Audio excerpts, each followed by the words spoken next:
Hello everybody and welcome back to On Point HQ and another video about kit bashing. I bet nobody saw that one coming. But what am I talking about kit bashing today? Well, specifically we're talking about flamethrowers for bolt action. So what I thought I'd do is just run through a couple of the kit bashed flamethrowers that I've made over the years and my most recent creation that I made yesterday, because it differs slightly from the other ones. I just thought it'd be interesting to show the different bits and pieces and techniques that I use to make these flamethrowers. You know, people can take these ideas, run with them, and make their own. I'd love to hear from people that you know take inspiration from these bits and pieces, make their own flamethrowers. That would be really good. So, how did I start building my flamethrowers? Well, it was when I started my US Marines for bolt action. The flamethrower is so evocative of the US Marines, so it's the Pacific Island hopping, the flushing out bunkers and fortifications using flamethrowers. So I wanted to include as many flamethrowers in my Marines as I could, but I wasn't really a fan of the metal miniature. I will often, well I say often, I will always try and replace a metal miniature with a plastic sort of kit bashed or scratch built variant where I can, and the flamethrower was no different in this regard. So I made 3 overall for my US Marines. So what I thought I'd do is just show you exactly how I started, what I've used, and then onto my Germans and then my most recent build. So this was the very first one that I made. So as you can see, the tanks are from the plastic heavy flamer, I believe it is, from the Imperial Guard box set by Games Workshop.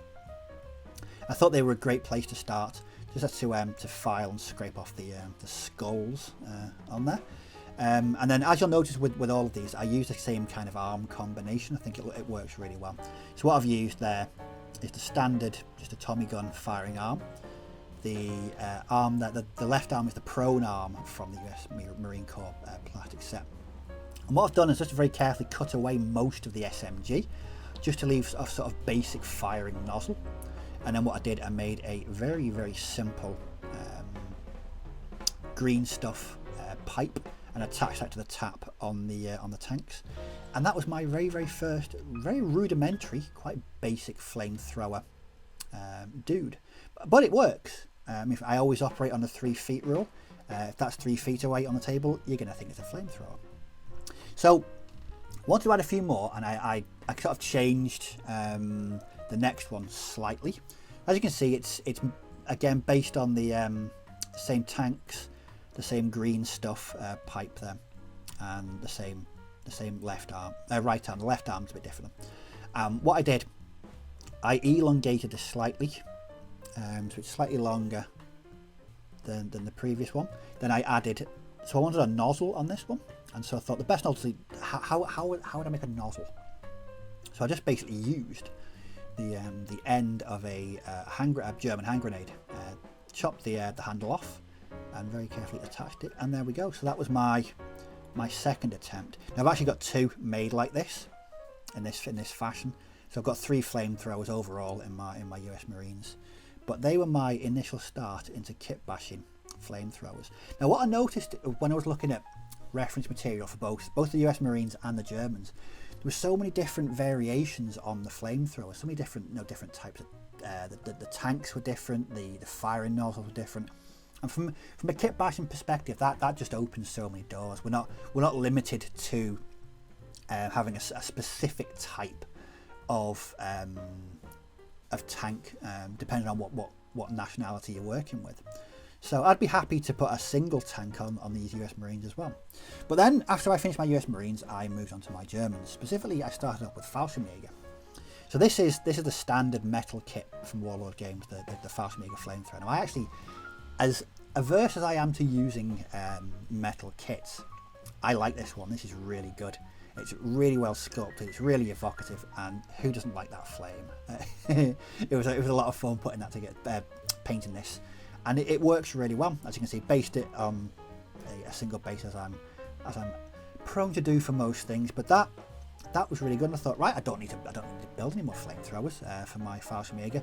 But then I decided to expand my Germans to to include grenadiers and a whole host of other different options. So I made this. Now this is based on the same sort of methodology as the US Marines. So the tanks there on the back, a pipe made from green stuff, the Tommy gun arm and the prone left arm as the arm combination, and the hand grenade end stuck to the barrel to make a nozzle. And I thought, yep, there we go. Now he's actually part of my Stern Pioneer section, so he's part of an engineer squad. But you can also take single flamethrower teams. Now I thought, I want to add a single flamethrower team to my Germans. Unfortunately, I'm plumb out of these tanks, which did present somewhat of a problem. But then I thought, no, thinking back to what I'd seen on the reference material, any tank would really do. So I sat down yesterday and thought, right, I'm going to build this. I'm going to make one this time, and it's going to be really good. But I wanted the firing nozzle to be a bit longer than the previous ones. So this is what I came up with.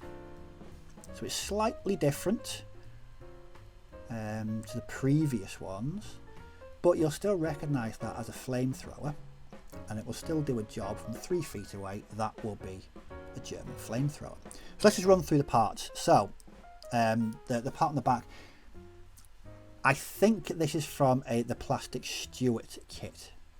I could be wrong. I've got a habit of just chopping everything off sprues and putting them into bits box, so I can never remember where some bits come from. But I had to cut bits and pieces off it, but I just like the shape of it, and the middle is quite good as well.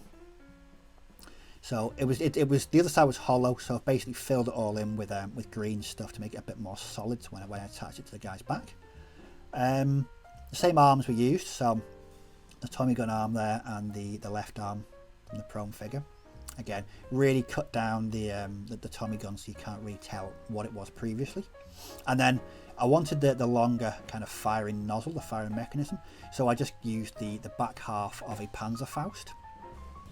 Very carefully made sure that was the right size, and then used a bit of green stuff to smooth over the gaps. Still needs to be a bit of filing out on this. It's quite a raw looking kit bash at the moment. And then just a grenade on the end of the nozzle. Now the other bits, these are actually very strangely from a model helicopter by Revell.